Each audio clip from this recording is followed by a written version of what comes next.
Hello everybody, my name is Rocket and I'm with Eat Vermont. You usually see me in the restaurant, but today I'm in the field. I am in Panton, Vermont with Ale. She is the boss. Hardly so. The farmer. The farmer, definitely. Behind Agricola Farm and Monti Verdi Salumi. We're gonna go out and see some pigs. Ale's gonna explain what's going on. And you guys can just get a little sense of where some of the best meat, not in Vermont, but in the world, Oh la la. comes from right here. Let's get to it.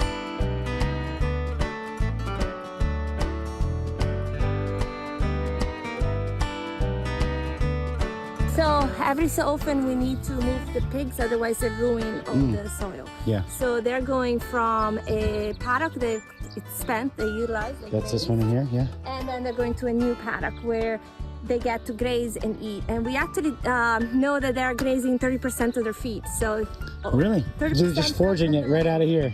Oh yeah, and we also put seeds here for vegetables and legumes, so they do the harvesting. Ah, okay. Cool. Yeah. And so now they're just exploring the new line. They're crossing over. The new line. They're gonna find some nice grass. Some of them are a little scared in the beginning, so they stay a little bit behind. Some of them are more adventurous. I see. And they get to eat all of this grass. So they're gonna move in from this field that they've just finished Yeah, over into this lush, long grass. yeah. Okay. And once that one is grazed down, we move them again. Yeah. You know, one of the things I struggle with Eat Vermont is how do we feature farms? Because farms and ag, it's just less, you know, like immediately appealing than like you see a finished cake or you see a dish at a restaurant. But today I've come to this farm with Ale and Agricola Farm in Panton, Vermont. Compared to these pigs, I mean, these pigs are very large.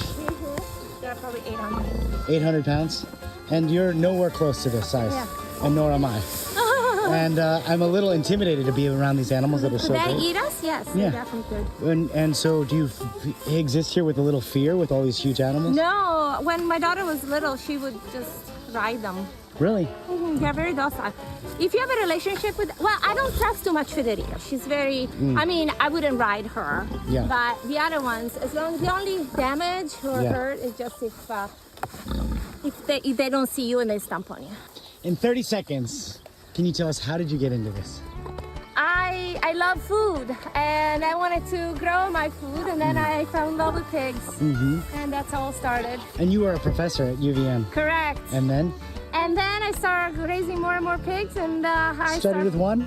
3. Started with 3? And now 200. Now 200. Yes, yeah. 200 and counting. And now we're doing cure meats with them, and With Monti Verdi. Monti Verdi, yeah.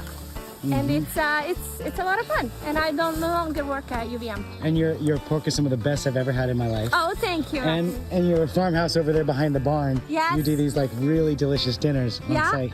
And how else can people experience what you do, your work? Well, the dinners are once a month, so they can come in, and it's open to 30 people every month. We have one actually tomorrow. They book online? They book online, and you come in. It's a fixed menu, so you don't know what you're gonna eat until you sit down. Yeah. And you eat for 3 hours. There is a little tour before, so I take people in the field so they get to see the pigs and what we do. And I did it. It was like a 12-course meal. It was incredible. It was incredible. Thank you. Well, thank you for having us here today. Thank you so much for coming. Appreciate it.